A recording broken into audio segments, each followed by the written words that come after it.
नमस्कार माझ्या विद्यार्थी मित्रांनो, इंजिनियर सचिन पुन्हा एकदा तुमचे स्वागत करतो आपल्या इलेक्ट्रिकल नॉलेज या चॅनल मध्ये। तर विद्यार्थी मित्रांनो, एक महत्त्वाची गुड न्यूज तुमच्याकरिता घेऊन आलेलो आहोत आणि ती म्हणजेच काय, अपकमिंग रिक्रुटमेंट येणार आहे कुठे, तर रेल्वेमध्ये रेल्वे ग्रुप डी भरती 2024 आणि ते अपकमिंग जे कॅलेंडर होतं ते सुद्धा जाहीर केलेलं होतं। त्या कॅलेंडर नुसार आता तुम्हाला नोव्हेंबर ते डिसेंबर मध्ये लेवल 1 ची म्हणजे ग्रुप डी ची भरती पाहायला मिळणार आहे। रेल्वे ग्रुप डी भरती 2024 येणार आहे आणि आयटीआय वाल्यांसाठी आता अत्यंत खुश खबर असणार आहे। तर कोणती ती खुश खबर असणार आहे हे मी तुम्हाला या आजच्या व्हिडिओच्या द्वारे समजून सांगणार आहे। त्याच्या व्यतिरिक्त आता रेल्वेमध्ये तुमची नोकरी पक्की झाली असं समजायचं आहे, पण तुम्हाला काय करावं लागणार आहे, थोडाफार अभ्यास मात्र नक्की करावं लागणार आहे।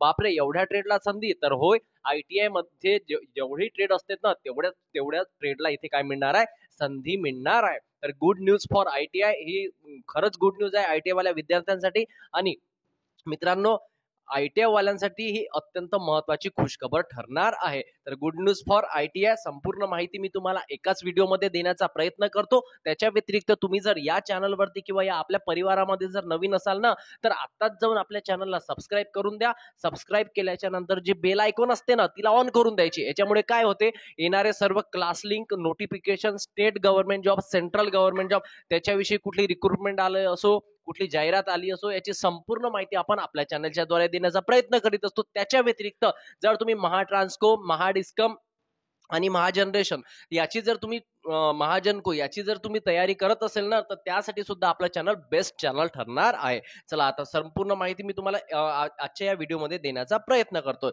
बघा विद्यार्थी मित्रांनो, तर तुम्हाला इथे स्क्रीनवरती दिसत असेल government of India, ministry of railway, railway recruitment board. तर रेल्वे बोर्डचं एक लेटर आहे विद्यार्थी मित्रांनो, आरआरबी सिकंदराबादनं ऑफिशियल नोटीस जाहीर केला होता। त्यामध्ये काय लिहिलं होतं, attention, education qualification for railway job in level 1। Level 1 ची जी जॉब असते ती ग्रुप डी ची असते, त्यासाठी काय क्वालिफिकेशन होतं आणि आयटीआयच्या विद्यार्थ्यांसाठी काय खुशखबरी आहे हे मी तुम्हाला आजच्या लेटरमध्ये सांगणार आहे। लेटर जरी इंग्रजीमध्ये असला तरी मी तुम्हाला इथे मराठीमध्ये समजून सांगण्याचा प्रयत्न करतोय। आता बघा, सर्व आयटीआयचे विद्यार्थी, कोणत्याही ट्रेडचा विद्यार्थी असेल त्यांच्यासाठी हे अत्यंत महत्त्वाचं ठरणार आहे। आता इथे काय लिहिलंय बघा, द प्रिस्क्राइब म्हणजे विहित, okay, the prescribe minimum education qualification for direct recruitment of staff in level 1। आता लेवल 1 मध्ये जी ग्रुप डी ची जी रिक्रुटमेंट येते ती लेवल 1 ची रिक्रुटमेंट असते। द प्रिस्क्राइब म्हणजे विहित, कमीत कमी जी एज्युकेशन क्वालिफिकेशन होतं डायरेक्ट रिक्रुटमेंट जो स्टाफ असतो लेवल 1 चा, त्या पे मॅट्रिक्स मध्ये कोण कोण येतात, तर त्यामध्ये सिव्हिल इंजिनिअरिंग येते, मेकॅनिकल इंजिनिअरिंग येते, इलेक्ट्रिकल इंजिनिअरिंग येते आणि सिग्नल अँड टेलिकम्युनिकेशन डिपार्टमेंट येते। म्हणजे सिव्हिल मध्ये जेवढ्याही ब्रांचेस येत असेल त्या आयटीआयच्या त्या सर्व इथे इलिजिबल आहे। मेकॅनिकल मध्ये मशिनिस्ट, फिटर, वेल्डर, टर्नर ह्या सर्व मेकॅनिकल मध्ये येते, हा सुद्धा इथे इलिजिबल असणार आहे। इलेक्ट्रिकल मध्ये इलेक्ट्रिकल, त्याच्या व्यतिरिक्त इलेक्ट्रॉनिक्स, वायरमन ह्या सगळ्या, आणि सिग्नल अँड टेलिकम्युनिकेशन मध्ये इलेक्ट्रॉनिक्स वगैरे या सर्व काय येणार आहे, ब्रांचेस येणार आहे।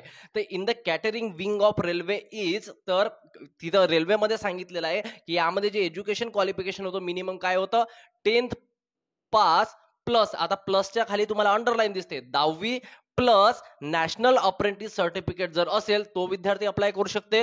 ग्रँटेड कोण दिलेलं, national council for vocational training म्हणजे एनसीव्हीटी न दिलेलं असावं। कोणी दिलेलं असावं, एनसीव्हीटी न दिलेलं असावं। म्हणजे एनएससी सर्टिफिकेट म्हणजे 10वी प्लस जर एनएससी असेल तर तो विद्यार्थी इथे इलिजिबल असणार आहे किंवा विद्यार्थिनी इलिजिबल असणार आहे। त्याच्या व्यतिरिक्त 10th पास काय लिहिलंय विद्यार्थी मित्रांनो, 10th पास प्लस आयटीआय, काय लिहिले आहे, 10th पास प्लस आयटीआय हे असणं गरजेचं आहे। आता समोर काही पॉइंट तुमचे क्लिअर करतो बघा। त्याच्या व्यतिरिक्त समोर बघा इथे काय लिहिले आहे, सेकंड पॉइंट मध्ये, धिस प्रिस्क्राइब मिनिमम, जे हे दिलेलं होतं विहित education qualification, this prescribe minimum education qualification was म्हणजे या आधी काय होतं विद्यार्थी मित्रांनो, हाऊएव्हर रिलॅक्स होतं। कोणाला रिलॅक्सेशन मिळत होतं, फक्त यामध्ये मागितलेलं होतं 10वी मागितलेलं होतं। त्याच्या व्यतिरिक्त जर तुमच्याकडे एनएससी सर्टिफिकेट म्हणजे असेल, 10वी नंतर नॅशनल अप्रेंटिस सर्टिफिकेट असेल, किंवा तुम्ही एनसीव्हीटी मधून आयटीआय केलेलं असेल, बघा NCVT, national council vocational training, NCVT Delhi through जर तुम्ही किंवा आयटीआय केलं असेल तरी यासाठी तुम्ही इलिजिबल होते। म्हणजे यांना असं म्हणायचं आहे की 10वी तर इलिजिबल होतच होतं, त्याच्यासमोर जर तुम्ही एनएससी केलं असेल ते सुद्धा इलिजिबल होते, आयटीआय वाले सुद्धा इलिजिबल होते। परंतु त्यांना असं आढळलं विद्यार्थी मित्रांनो की 10वी वर बरेचसे विद्यार्थी मग बीटेक वाला असो, डिप्लोमा वाला असो, BSc असो, BA असो, BCom असो, सर्वचे सर्व विद्यार्थी या 10th म्हटलं म्हणजे 10वीवर इलिजिबल असायचे. पण आता त्यांनी काय केलेलं आहे इथे क्लिअरली मेन्शन आहे, तर ITI सुद्धा इलिजिबल होतं याच्या आधी, म्हणजे 10वी होतं, 10वी चालते, NSC चालते, ITI चालते. लेवल कोणत्या पोस्टसाठी? लेवल 1 ची जी पोस्ट असते त्याच्यासाठी. पोस्ट इन वॅकन्सी त्यासाठी technical department of railway notify under, आणि ते कुठे नोटिफाय केलं होतं रेल्वेनं, जी एम्प्लॉयमेंट नोटीस नंबर आला होता 02/2018 RRC 01/2019 issue bye railway recruitment board in February 2018 आणि मार्च 2019 रिस्पेक्टिव्हली. 2018 आणि 2019 जी रिक्रुटमेंट आली होती त्या रिक्रुटमेंटमध्ये असं एज्युकेशन क्वालिफिकेशन होतं, फक्त 10वी मागितलेलं होतं. आता काय चेंज झालेलं आहे यामध्ये संपूर्ण क्लिअर करून सांगितलेलं आहे बघा. इट इज फॉर इन्फॉर्मेशन, इथे क्लिअरली मेन्शन आहे बघा. It is for information for the general public that the relaxation in minimum qualification, तुम्हाला इन्फॉर्म केलं जाते जनरल पब्लिकला की जे रिलॅक्सेशन होतं मिनिमम एज्युकेशन क्वालिफिकेशन मध्ये was only special dispensation for recruitment being done under centralize employment notice number. जे education क्वालिफिकेशनला जे रिलॅक्सेशन दिलं होतं 2/2018 RRC 01/2019 मध्ये, तर ते काय केलेलं आहे विद्यार्थी मित्रांनो, इथे डिस्पेन्शन केलेलं आहे. आता समोर काय म्हणते बघा, the minimum education qualification for future recruitment, तोपर्यंत 2018-2019 पर्यंत हे क्वालिफिकेशन चालायचं, परंतु द मिनिमम एज्युकेशन क्वालिफिकेशन म्हणजे कमीत कमी विहित तुमचं काय एज्युकेशन क्वालिफिकेशन असायला पाहिजे future recruitment notify under 15/6/2019 in level 1 of the pay matrix of technical department, that is civil engineering, mechanical, electrical आणि सिग्नल टेलिकॉम. यामध्ये ITIचे पूर्ण ट्रेड येतात.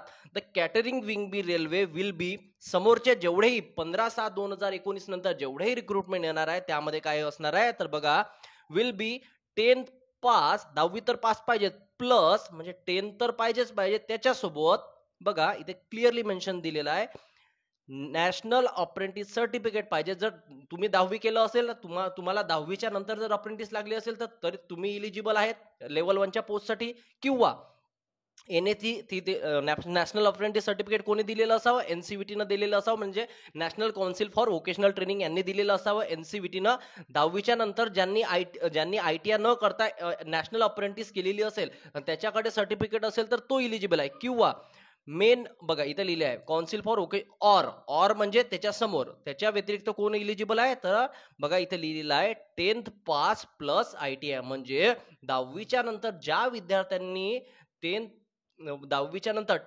पास त्याच्या व्यतिरिक्त काय केलेलं असेल, ITI केलेलं असेल, हे सुद्धा विद्यार्थी आता हेच विद्यार्थी यामध्ये इलिजिबल असणार आहे. म्हणजे कुठल्या ज्यांच्यापाशी ITI नसेल किंवा ज्यांच्याकडे अप्रेंटिस नसेल त्या विद्यार्थ्यांना इथे अप्लाय करता येणार नाही आहे. म्हणजे 10वी नंतर ITI पाहिजेच पाहिजे. आणि त्यामुळे विद्यार्थी मित्रांनो आता ITIच्या जेवढेही विद्यार्थी आहे ना, कारण कधी पण ग्रुप डी ची जी वॅकन्सी येतात ना रेल्वेमध्ये लेवल 1 ची पोस्ट असते, तर ती जी वॅकन्सी येते ना ती 50,000 1,00,000, याच्या आधी तर 1,00,000 वॅकन्सी आली होती, तर म्हणजे लाखाच्या घरामध्ये वॅकन्सी येत असतात ग्रुप डी मध्ये.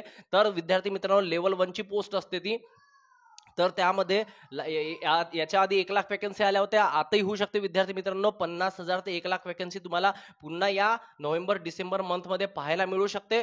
तर त्यासाठी 10वीच्या नंतर जर ज्यांचा ITI असेल ना, महाराष्ट्रातील बऱ्याचशा विद्यार्थ्यांनी ITI केलेलं असेल तर तुम्हाला रेल्वेमध्ये जॉब लागण्याची बरीचशी संधी मिळणार आहे. All prospective candidate may note and be prepare accordingly. तर तुम्हाला हे सगळं नोट करायचं ना, त्यानुसार तुम्हाला काय करायची आहे, तयारी करायची आहे तुम्हाला रेल्वेमध्ये लागण्याची. तर विद्यार्थी मित्रांनो ITIच्या 10वीच्या नंतर ज्यांचा ITI असेल तर त्याच विद्यार्थ्यांना आता इथे काय करायचं आहे, अप्लाय करण्याचा संधी मिळणार आहे. त्यामुळे बऱ्याचशा ITIच्या विद्यार्थ्यांना आता इथे रेल्वेमध्ये ग्रुप डी ची पोस्ट म्हटलं म्हणजे विद्यार्थी मित्रांनो मला वाटते ग्रुप डी मध्ये सुद्धा 19,900 रुपये बेसिक असते किंवा 18,000 रुपये बेसिक असेल, तरी विद्यार्थी मित्रांनो 35,000 ते 40,000 रुपये ग्रुप डी च्या विद्यार्थ्यांना सुद्धा 35K to 40K सुद्धा सॅलरी स्टार्टिंगला मिळत असते. तर बेस्ट जॉब असते रेल्वेची. इंडियन रेल्वेमध्ये बऱ्याचशा विद्यार्थ्यांचं स्वप्न असते की इंडियन रेल्वेमध्ये लागायला पाहिजे.